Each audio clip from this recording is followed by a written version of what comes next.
Welcome students, how are you all? I hope you all are doing good at home. May this video finds you in the best of health and spirits.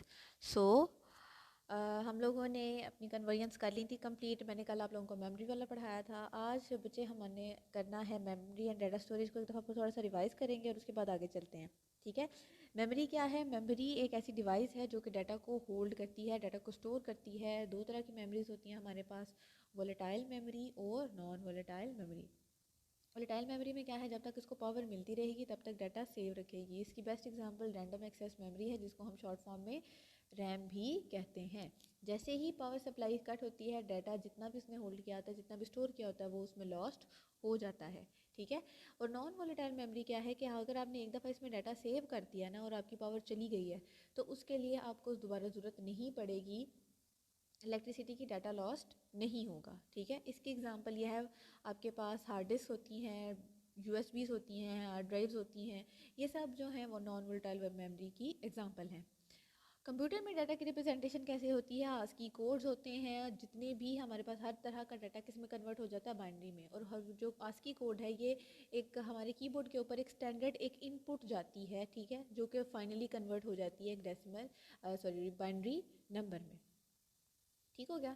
इसके बाद next जो हमारे पास topic है वो है measurement of size of computer memory. हमारे पास total जो है ये 9 है, सॉरी 7 है। 7 यूनिट्स हैं। कौन कौन से? Bit, byte, kilobyte, megabyte, gigabyte, terabyte और पीटाबाइट।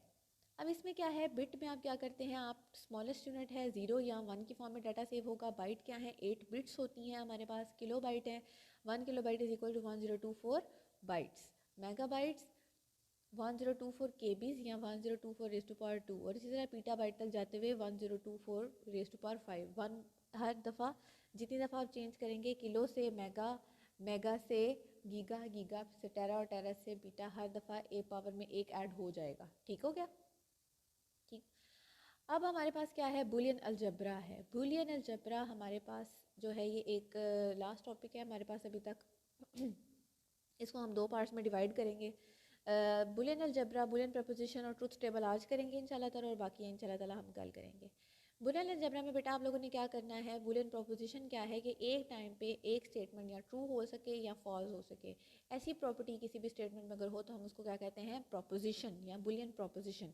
बुलियन का मतलब ही ये है ट्रू या फॉल्स। ठीक है, एक वैल्यू होती है उसकी। ऐसी कोई भी स्टेटमेंट जो एक टाइम पे या ट्रू हो या फॉल्स हो, उसको हम क्या कहेंगे, Boolean preposition. I will get A+ grade in board exam. ठीक है, मैं हासिल करूँगा, या तो मैं हासिल करूँगा या मैं हासिल नहीं करूँगा। I want to excel in mathematics, मैं करना चाहती हूँ मैथमेटिक्स में एक्सेल या नहीं करना चाहती, येस और नो।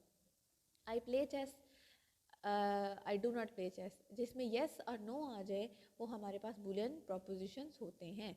अगर कोई सेंटेंसेस हमारे पास ऐसे हैं जैसे how are you, close the door, it is hot outside, ये सेंटेंसेस हमारे पास प्रपोजिशन में कंसिडर नहीं होते। ठीक है, अब अगर हमारे पास कोई भी सेंटेंस हो, जैसे पी है एक, P is equal to I play chess, तो इसका मतलब ये है कि हम इसको एक वैल्यू असाइन कर सकते हैं, हम इसको एक नेम असाइन कर सकते हैं पी, और दूसरा वेरिएबल है हमारे पास क्यू, इसको भी हम एक नेम असाइन कर सकते हैं। ठीक है, इट मीन्स कि अगर मैं इसको वेरिएबल कह रही हूँ तो मैं इसको 1 या 0 की फॉर्म में शो कर सकती हूँ। अगर ये ट्रू है तो 1 और अगर फॉल्स है तो 0। किसी भी प्रोपोजिशन की प्रॉपर्टी एक टाइम पे ट्रू होना या फॉल्स होना क्या कहलाती है, उसकी ट्रूथ वैल्यू।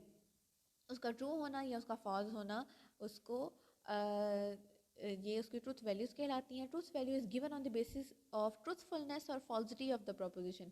एक प्रोपोजिशन जो एक टाइम पे ट्रू हो सकती है, फॉल्स हो सकती है, वो उसका फॉल्स होना या उसका ट्रू होना, ये ट्रू वैल्यू डिसाइड करती है।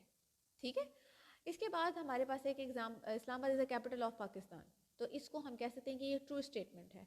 इसी तरह I have completed my homework, अगर आप ये स्टेटमेंट कहें तो ये फॉल्स होगी, क्योंकि आप लोग का होमवर्क नहीं करते या करते हैं। आई होप आप लोग करते हो। ठीक है, अगर आपने होमवर्क किया है तो ये ट्रू स्टेटमेंट होगी, और अगर आपने होमवर्क नहीं किया तो ये फॉल्स स्टेटमेंट होगी। ठीक है, इसके बाद हमारे पास है लॉजिकल ऑपरेटर्स। लॉजिकल ऑपरेटर में कौन कौन से हैं? एंड, और नॉट। एंड ऑपरेटर में हम क्या करते हैं, एंड ऑपरेटर में हमारे पास कोई सी भी दो वैल्यूज़ हैं, हम उनको मल्टीप्लाई करते हैं। बेटा इन लोगों, इनके मैंने आपको टेबल्स भी बनवाए थे, अगर आपको याद हो आपने इनके टेबल्स भी बनाने हैं। ये शॉर्ट क्वेश्चन भी आ सकता है, लॉन्ग क्वेश्चन भी आ सकता है, ठीक है। ये ट्रूथ वैल्यूज़ एक शॉर्ट क्वेश्चन है, बूलियन अलजेब्रा शॉर्ट क्वेश्चन है, इससे पहले जो मेमोरी यूनिट्स पढ़े थे वो भी शॉर्ट क्वेश्चन है हमारे पास। लॉजिकल ऑपरेटर्स ये जो एंड और नॉट है ये शॉर्ट के तौर पे भी आ सकते हैं, एमसीक्यूज के तौर पे भी आ सकते हैं और लॉन्ग क्वेश्चन के तौर पे भी आ सकते हैं, लिहाजा ये बहुत इंपॉर्टेंट क्वेश्चन है आपके पास, ठीक है। अब एंड ऑपरेटर में हम क्या करते हैं, पी और क्यू है, तो पी और क्यू में हम क्या करेंगे, हम उसका जो टेबल बनाएंगे उसमें जो भी वैल्यू आएगी 0 multiply by 1 is equals to 0। ये इसकी वैल्यू 1 कब होगी, जब ये 1 से मल्टीप्लाई होगा, जब पी भी 1 होगा और क्यू भी 1 होगा, ठीक है। इसी तरह और ऑपरेटर है, अगर P और Q में से कोई एक भी ट्रू है तो ट्रू हो जाएगा, ठीक है। अब हमारे पास ये दो वेरिएबल्स हैं तो हम क्या करेंगे, 2 रेज टू पावर 2, जितने वेरिएबल उतनी पावर 2 की, तो हमारे पास कॉम्बिनेशंस कितने बनेंगे, 2 raise to power 2 is equals to 4, ठीक है। P से अगर स्टार्ट करते हैं, पहले 2 0 और फिर 2 1, फिर अगर Q है तो 0 1 एंड 0 1, ठीक हो गया।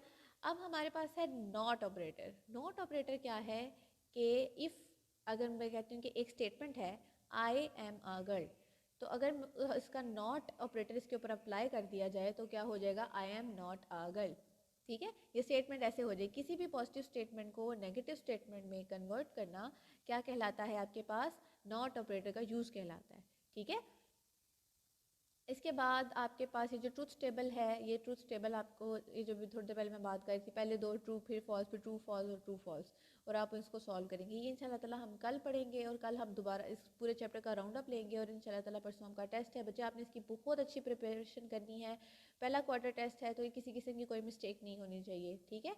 अगर कोई कमी पेशी है तो इसको अभी पूरा कर लें, ठीक हो गया। ओके क्लास, अपना भी ध्यान रखें और अपने से जुड़े लोगों का भी। अल्लाह हाफिज़।